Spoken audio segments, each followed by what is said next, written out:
xotinbozlar, sizlarga e'lon qilib qo'yay. Ho, ko'p xotinlilar, eshitib qo'yinglar. Ko'p xotinlik harom.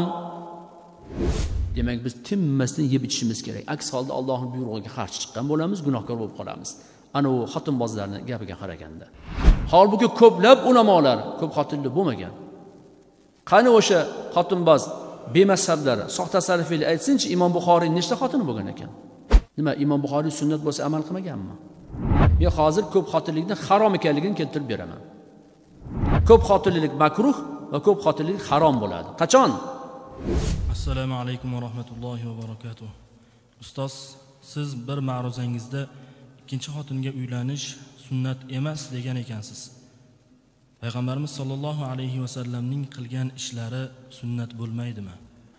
Adashmasam xuddi shunaqangi darsda aytib o'tgan edik. Yoki tarovih namozida aytib o'tdikmikan shuni? Tarovih namozida aytdik shekilli. Ko'p xotinlilikni ijobiy taraflarida ham aytib o'tganmiz va ko'p xotinlilikni sunnat deb da'vo qilib, shundan o'zini nafsi uchun foydalanayotgan, suiiste'mol qilayotgan xotinbozlar to'g'risida ham tanqidiy ma'noda aytib o'tganmiz. Ikkala tarafini ham. Ammo hozirgi kunda internet sahifalarida aynan shu tanqidiy tarafini olib, montaj qilib shuni tarqatyapti-da, natijada ba'zi bir xotinbozlarni bizga nisbatan nafratini qo'zg'ayapti. Biz bundan xafa bo'lmaymiz. Bemalol. Demak, xalqimiz eshitayotgan ekan. Eshitayotgan ekan, shunchalik katta shunga fikr bildirish, izoh qoldirish, kerak bo'lsa tanqid qilish, bizni haqoratlash, so'kish, shu ma'ruzamiz uchun nima desa deganlar ham bor. Meni Alloh kechirsin hammasini, Alloh avf qilsin, lekin biz o'sha xotinbozlarga aytamiz, hali ham shu so'zimizda turamiz. Agar kim ko'p xotinlikni sunnat desa, kesin bahslashamiz. Birortasi kela olmayapti. Kela olmaydi ham. Ko'p xotinlik sunnat emas. Muboh, yana takror aytaman, muboh, ya'ni ruxsat. Men islomning ko'p xotinlikka ruxsat berganligiga qarshi emasman. Tarafdoriman. Alloh taolo ruxsat bergan, qarshi chiqishga meni haqqim yo'q. Ko'p xotinlik ruxsat. Xotinbozlar, sizlarga e'lon qilib qo'yay. Xotinbozliklaringni sunnat deb amalga oshirmanglar-da, muboh deb amalga oshiraveringlar, o'zlaring bilasizlar. Lekin sunnat demanglar, payg'ambarimiz alayhisolatu vasallamga tuhmat qilyapsizlar. Sunnat emas bu. Payg'ambarimiz alayhisolatu vasallam qilgan har bir ish sunnat bo'lavermaydi. Payg'ambarimiz alayhisollam uxlaganlar, uxlash sunnatmi? Sunnat emas, muboh. Taomlanganlar, taomlanish sunnatmi? Sunnat emas, muboh. Shunday. Xuddi shunday ko'p xotinli bo'lganlar payg'ambarimiz alayhisolatu vasallam sunnatmi? Sunnat emas, muboh bu. Muboh bo'lganda ham shartlari bor. O shartlarni o'sha darsda aytib o'tganman. Falon shartlar topilsagina ikkinchi xotinga uylanish mumkin. Sunnat emas. Sunnat deb da'vo qilayotganlar nima dalil keltiribdi? A'udhu billahi minash shaytonir rojim. Fankihu ma toba lakum minan nisa'i mathna va thulatha va ruba'. O'zlaringizga yoqqan ayollardan 2 ta, 3 ta, 4 tagacha olaveringlar nikohlab degan Alloh taolaning oyatini keltiribdi. Alloh taolo shu yerda deydiki, buyruq beryapti. 2 ta, 3 ta, 4 tagacha uylanaveringlar degan buyruq beryapti debdi o'sha falonchi. O'sha falonchiga murojaatim oyatni o'qi davomini. Oyatning davomini o'qimayapti. Davomida fa in khiftum alla ta'dilu fawahida deb qo'ygan Alloh taolo. Agar adolat qila olmaslikdan qo'rsalaringiz bittasi yaxshi deyapti. Alloh 2 tani maqtamadi, 3 tani maqtamadi, 4 tani maqtamayapti. Bitta yaxshi deyapti. Adolat qila olmaslikdan qo'rsalaringiz bittasi yaxshi deyapti. Nimaga oyatning davomini o'qimaydi? Oyatning davomini yashirishdan kimga foyda? O'sha bizga qarshi raddiya berayotganlar mard bo'lsa, haqiqiy iymonli, e'tiqodli bo'lsa, o'qisin oyatning davomini. Men ko'p xotinlikka qarshi emasman. Ko'p xotinlikni sunnat nomi ostida amalga oshirayotgan tuhmatchilarga qarshiman. Olsang olaver 4 tagacha. Mard bo'lib, hamma taraflama ta'minlab qo'y, adolatni yuzaga chiqar, olaver. Lekin qani birorta mard bormi? Men hammasini adolatni yuzaga chiqarib qo'yganman degan. Payg'ambarimiz sollallohu alayhi vasallam qo'rqqanlar. Ya Robbim, men qo'limdan kelgan imkoniyat darajasida adolat qilyapman. qolganini o'zing avf qilgin deganlar. Allohning rasuli qo'rqyaptilar-ku. Mana u nomardlar qo'rqmasdan ko'p xotinlik sunnat deyapti. Ko'p xotinlik sunnat emas. Sunnat bo'lishi uchun payg'ambarimiz sollallohu alayhi vasallam buyruq maylida ko'pga uylanish va uning fazli to'g'risida gapirishlari kerak edi. Lekin birorta hadis shariflarida ko'p xotinga uylaninglar degan gaplari yo'q. Farzandlarni ko'paytiringlar deganlari bor. Nikoh mening sunnatim deganlar. Ammo kim ikkita xotinga uylansa-yu, bittasiga moyil bo'lib ketsa qiyomat kunida bir tarafi shol bo'lgan holda qayta tiriladi deganlar. Bu tahdid bu. Ko'p xotinlilarga tahdid bu. Ha, ko'p xotinlilar, eshitib qo'yinglar. Agar xotinlarning o'rtasida adolat yuzaga chiqmasa, adolat nima degani? Bekorga kundosh demaydi. Bir kun bitta xotin bilan, ikkinchi kuni boshqa xotin bilan, uchinchi kuni yana, to'rtinchi kun yana. 4 ta xotin bilan har kun bir kundan yotishing kerak. Holbuki ko'p xotinlar nima qiladi? Keyingi xotinlarni yashiradi, yotmaydi ularnikida. Kunduz kuni borib keladi. Yoki safarga chiqib ketdim, komandirovkadaman deb aldab birinchi xotin unga borib keladi. Qani adolat? Qani adolat? Yo'q. Men tag'in ham buni muboh deb yumshoqroq gapirgan edim. Kerak bo'lsa isbotlab beraman, ko'p xotinlik harom.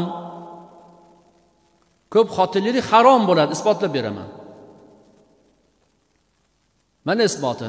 Ulamolar aytadilar, ishonmasanglar internetga kirib ko'p xotinlik to'g'risidagi ma'lumotni o'rganinglar. Tafsir kitobini ko'ringlar, o'sha ahli ilmni ko'rib qo'ysin. Oyatni bizga qarshi dalil keltirishdan avval. Bu muboh bu. Alloh taolo farz ham qilmagan, vojib ham qilmagan, payg'ambarimiz sollallohu alayhi vasallam sunnat ham demaganlar. Payg'ambarimiz sollallohu alayhi vasallamning barcha qilgan ishlari sunnat bo'lavermaydi. İnsoniylik jihatidan oddiy qilgan ishlari bor. Ya'ni bashar bo'lganliklari uchun bizga o'xshab oddiy inson bo'lganlar. Yeganlar, ichganlar, uxlaganlar, charchaganlar, toliqqanlar, g'azablari chiqqan, kayfiyatlari chog' bo'lgan, kayfiyatlari tushgan inson. Kayfiyatni tushirish ham bir sunnatmi bo'lmasa, payg'ambarimiz sollallohu alayhi vasallam kayfiyatlari tushib ketgan, go'yoda g'azablanib ketganlar. G'azablanish ham sunnatmi? Alloh buyruq maylida aytgan debdi. Alloh taolo Qur'oni Karimda nimaniki buyruq maylida aytgan bo'lsa, shu sunnat bo'ladimi yoki farz bo'ladimi? Masalan, Alloh taolo oyat karimasida aytayapti: "A'udhu billahi minash shaytonir rojim, kulu washrabu" deyapti. Yenglar va ichinglar. Yeb ichish farzmi? Yoki yeb ichish sunnatmi? Halbuki Alloh buyruq beryapti. Kulu washrabu deyapti. Yenglar va ichinglar deyapti. Buyruq beryapti. Demak, biz tinmasdan yeb ichishimiz kerak. Aks holda Allohning buyrug'iga qarshi chiqqan bo'lamiz, gunohkor bo'lib qolamiz. Ana u xotinbozlarning gapiga qaraganda. Halbuki yeb ichish muboh, ruxsat. Boshqa bir oyat kalimasida A'udhu billahi minash shaytonir rojim. Ya ayyuhallazina amanu idza tadayantum bidaydin ila ajalin musamman faktubuhu deyapti. Ey iymon keltirganlar, qachonki biror bir oldi berdi, qarz oldi berdi qilsalaring yozib qo'yinglar deyapti. Halbuki payg'ambarimiz sollallohu alayhi vasallamning o'zlari ham yozmasdan qarz oldi berdi qilganlar. Nimaga oyatga amal qilmayaptilar? Alloh yozib qo'yinglar degan buyruq beryapti-ku. Nima uchun Allohning rasuli shu oyatga amal qilmayaptilar? Nimaga sahoba ikromlar yozmasdan turib qarz oldi berdi qilganlar? Nima uchun bilasizlarmi? Chunki bu yerdagi buyruq farz, vojib va sunnatni ifoda etmaydi. Bu yerdagi yozib qo'yinglar degan buyruq mustahabni ifoda etadi.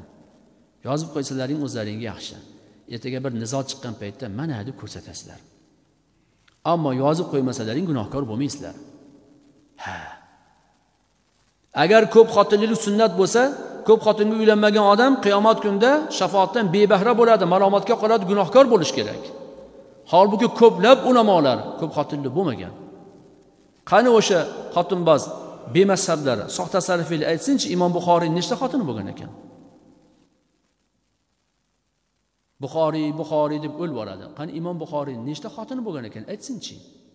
Jim mumchlab qoladi, ayta olmaydi. Nima, Imom Buxoriy sunnat bo'lsa amal qilmaganmi? Yoki Abu Hanifa nechta xotinlar bo'lgan ekan?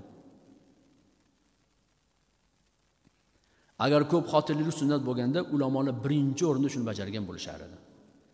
Halbuki nomdor ulamolar bitta xotin bilan o'tgan. Hatto uylanmasdan o'tganlari ham bor. Nimaga? Uylanishga vaqt topa olmagan. Ijod bilan, Allohning ishqi bilan ovora bo'lishgan. Dini diyonatga xizmat qilaman deb hattoki uylanishga imkon topolmaganlar bo'lgan. Aytsin bitta hadisda payg'ambarimiz sollallohu alayhi vasallam ko'p xotinlikka targ'ib qilganlar deb zaif bo'lsa ham hadis keltirsin, keltira olmaydi. Menga qarshi radiya bergan o'sha soxta shayx nima deyapti? Payg'ambarimiz sollallohu alayhi vasallam ko'p xotinli bo'lganlar, shuning uchun bu sunnat deyapti.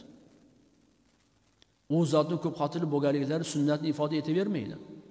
Holbuki salla to'g'risida payg'ambarimiz sollallohu alayhi vasallamning ularni aytishi bo'yicha zaif deyishyapti. 10 ga yaqin hadis sharif bor. Lekin o'sha soxta shayx nima deyapti? O'zim eshitdim ma'ruzasida. YouTube'da turibdi. Salla kiyish sunnat emas deyapti. Chunki sallani Abu Lahab ham kiygan, Abu Jahl ham kiygan. Salla arablarning milliy kiyimi bo'lgan. Shuning uchun hamma kiyib yurgan. Salla kiyib yurish sunnat emas, ammo kiyib yursang kiyib yuraver, yaxshi deyapti. Ya'ni o'zi aytayapti, payg'ambarimiz sollallohu alayhi vasallam hech qachon bochadan yurmaganlar. Payg'ambarimiz sollallohu alayhi vasallam faqat sallali yurganlar. Ammo bu sunnat emas bu. Bu odat deyapti. Zaif bo'lsa ham hadis bor ekan sallani tashviqi, targ'ibi to'g'risida. Lekin ko'p xotinlikning targ'iboti to'g'risida zaif bo'lsa ham hadis yo'q-u. Nima uchun soxta shayx buni sunnat deb olyapti? Chunki soxtalarda shu narsa juda ham islomning asosi qilib ko'rsatiladi. Soxta salafiylarda ko'p xotinlik go'yoki islomning asosiy ustuni qilib ko'rsatiladi.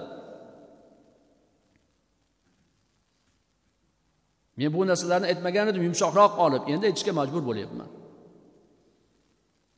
Xo'p, Abu Lahab salla kiyib yurgan bo'lsa, Abu Jahl salla kiyib yurgan bo'lsa, Abu Jahl bilan Abu Lahabning nechta xotini bo'lgan ekan? Uni ham soxta shayx aytib qo'ysin. 100 ga yaqin xotini bo'lgan. Islom dini ko'p xotinlikni targ'ib qilib kelmagan. Islom dini jaholat odatidagi ko'p xotinlikni chegaralash uchun kelgan. Shuni bilib qo'yinglar. Mana Misrda Darul Ifto degan katta fatvo hay'ati bor. Butun dunyo tan oladi. Shu Darul Iftoga shunaqa savol tushganda ular javob berishyapti. Islom dinida ko'p xotinlik asl maqsad emas, balki islom dinining asl maqsadi ko'p xotinlikka qarshi kurashish. Shuning uchun uni chegaralagan. Yuzlab beadad xotin oladigan arablarni Alloh taolo chegaralab 4 taga tushirib qo'ydi. Shuning uchun ko'pchilik islomni qabul qilmadi. Nimaga? Bu dinga kirsang 4 ta xotin bilan kifoyalanishing kerak ekan. Men 100 ta xotin olgim keladi degan. Hozir ham Afrikadagi ko'plab habashlar, qabila rahbarlari islomni qabul qilmaydi. Nimaga desa, islomda 4 ta xotin bilan chegaralanishing kerak ekan deydi. O'sha Afrikadagi qabila boshliqlari habashlarda 100 dan ortiq xotini bor. 100 dan ortiq xotini hozirgi kunda bor. Islom ko'p xotinli bo'linglar deb kelmagan. Islom ko'p xotinlikni chegaralash uchun kelgan. Shuni bilib qo'yinglar. Agar gapim yolg'on bo'lsa, da'vo qilib chiqsin menga, kesin mard bo'lsa. 100 gaplashaman. Chegaralash uchun joriy bo'lgan. Alloh taolo shuning uchun 4 tagacha olinglar, bo'ldi tamom degan. 5 ta, 6 ta, 10 ta, 100 ta mumkin emas degan. Harom 4 tadan ortig'i. Hozirgi kunda ham aynan islomga shu taraflama kirmaydiganlar bor. Ba'zi birlar kirmaydi, islomda zino mumkin emas, zino harom qilingan deb islomni qabul qilmasa, ba'zi birlari islomda ko'p xotinlik man etilgan, 4 ta bilan chegaralab qo'ygan deb islomni qabul qilmayapti. O'sha xotinbozlarga murojaatimiz, mabodo olib adolat bilan xotinlarni boqayotgan bo'lsalaring, qaddingni urlaring, bemalol. Ammo boshqalarga buni sunnat deb da'vo qilmanglar. Men hozir ko'p xotinlikni harom ekanligini keltirib beraman. Ko'p xotinlik makruh va ko'p xotinlik harom bo'ladi. Qachon? Agar bordi-yu, ikkinchi xotinni olsa, adolat qila olmaslik xavfi ehtimoli bo'lsa, yoki iqtisodiy tarafdan ta'minoti ojizroq bo'lsa, ikkinchi xotinni olishlik makruh bo'ladi. Agar ikkinchi xotinni olsa, iqtisodiy tarafdan ta'minlay olmasligi aniq, o'rtada adolatni yuzaga chiqara olmasdan bir tarafga moyil bo'lib ketishi aniq. Bu holatda ikkinchi xotinni olishlik harom bo'ladi. Aytmagan edim, endi aytaman. Aksar ikkinchi xotinni olganlar harom holatda olgan. Shuning uchun ularni birinchi xotini doimiy shikoyat qilib keladi. Sizlar domla bo'lmagani uchun bilmaysizlar. Ahli ilmlar domlalar biladi. Har kuni eshigimizda oldida ayollar turadi, shikoyat qilib keladi. Erim bitta yoshini olib ketib yordi. Yoshini olib oldim, meni boqmayapti, qaramayapti, 4 ta bolam bilan o'tiribman deydi. U nomard sunnat deb uylanib olgan. Sunnat emas aslida bu. Muboh. Ayollarni